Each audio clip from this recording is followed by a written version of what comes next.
So we'll be taking questions from the audience here and also hopefully from the webcast participants. Now I'm told that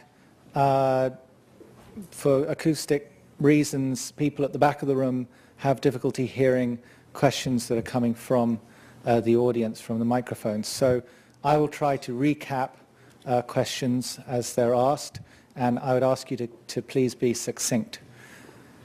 So, let's begin.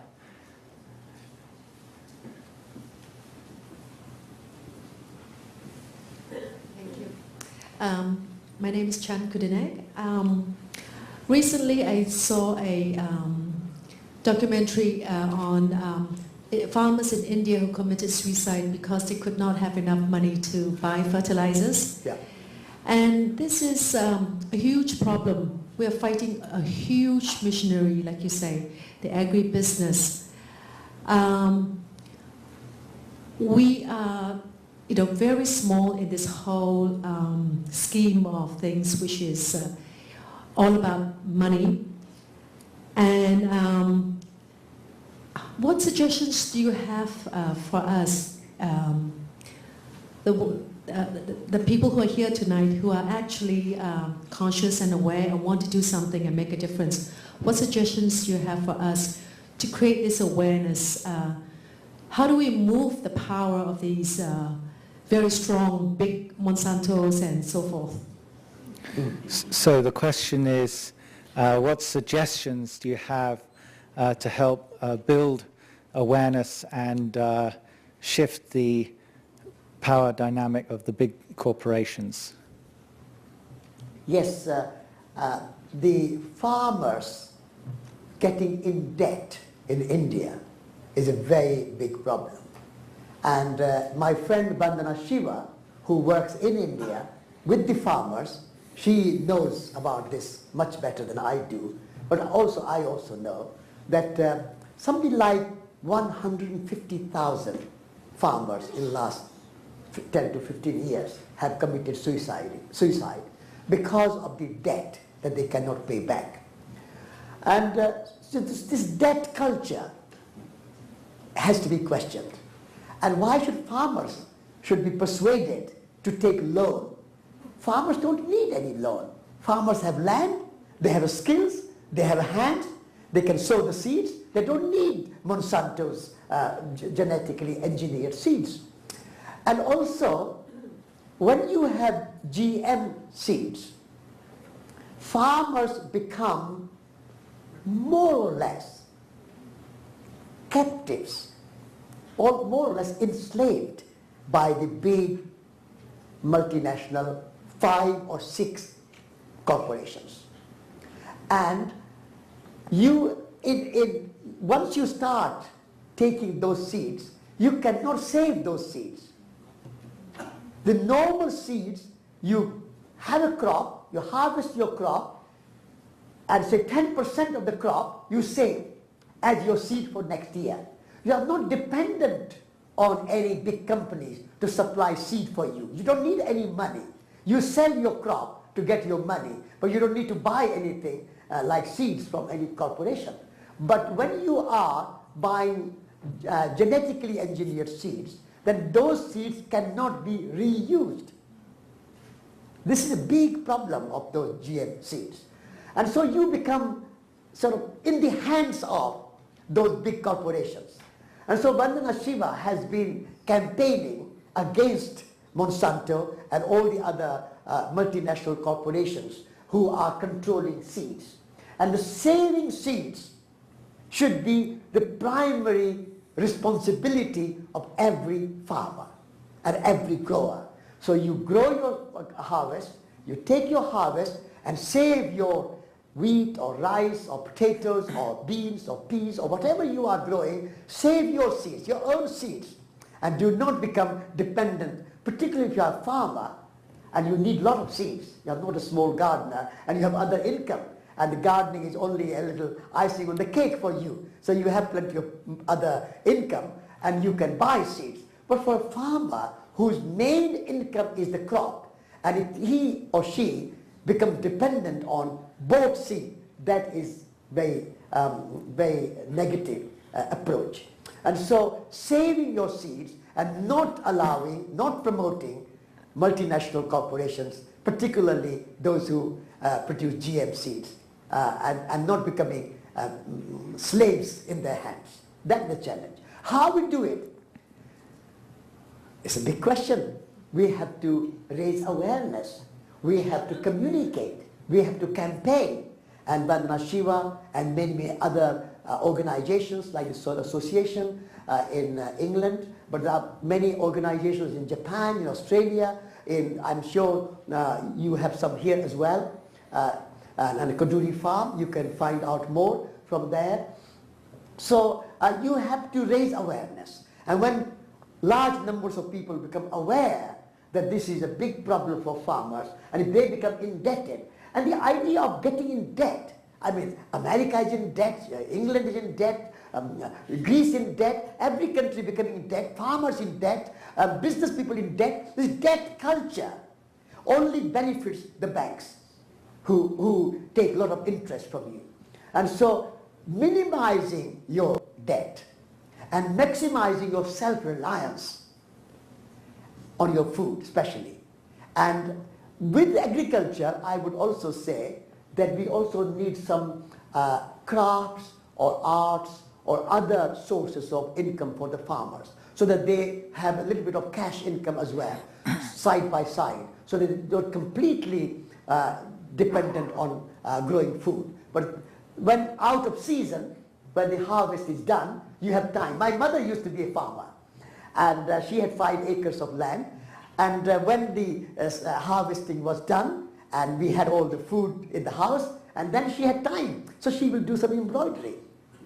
And also my father did some other business as well. So adding something else with your growing food will bring some income, so that farmers don't get into debt and forced to commit suicide. So that is another aspect of for the farmers. But raising awareness is our challenge, and we must all spare some time to work in this field. Thank you.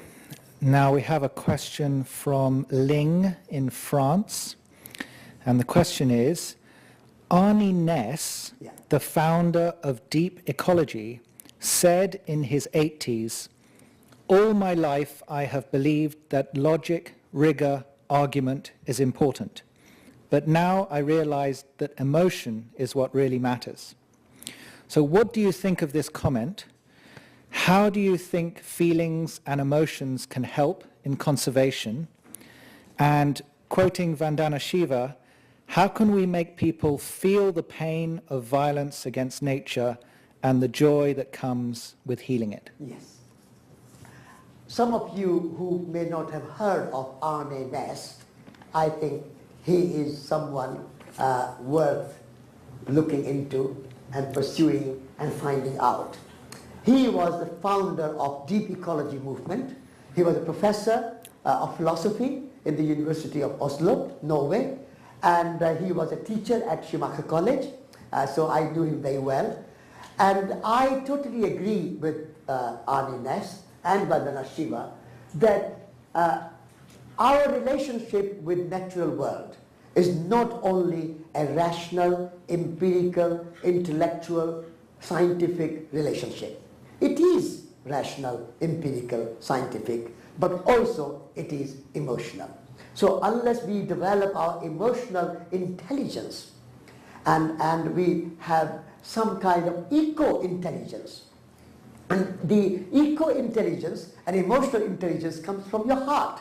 And I talked about it yesterday, that we have to develop our heart qualities. So you need, with deep commitment, intellectual commitment, you need deep experience. Deep ecology is pursued and followed and developed by deep experience.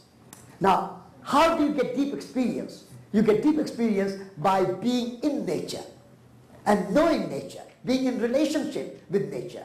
So it cannot come only by reading books or only by watching nature on television screen, even if it's a wonderful film made by somebody like David Attenborough.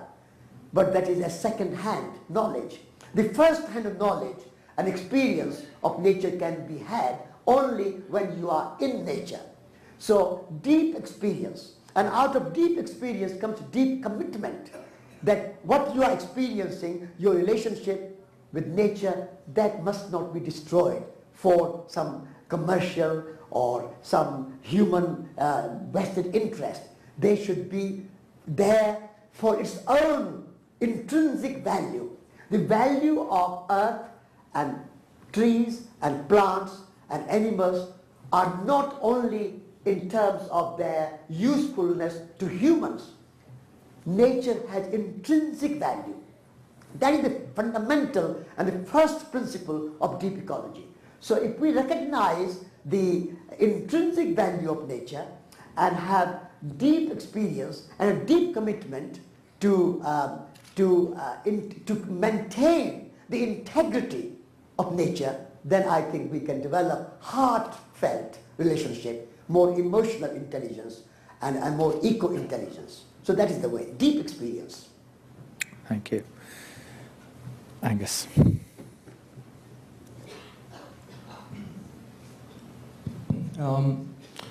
You talk about farmers' dignity. I think there's an interesting situation that we observe.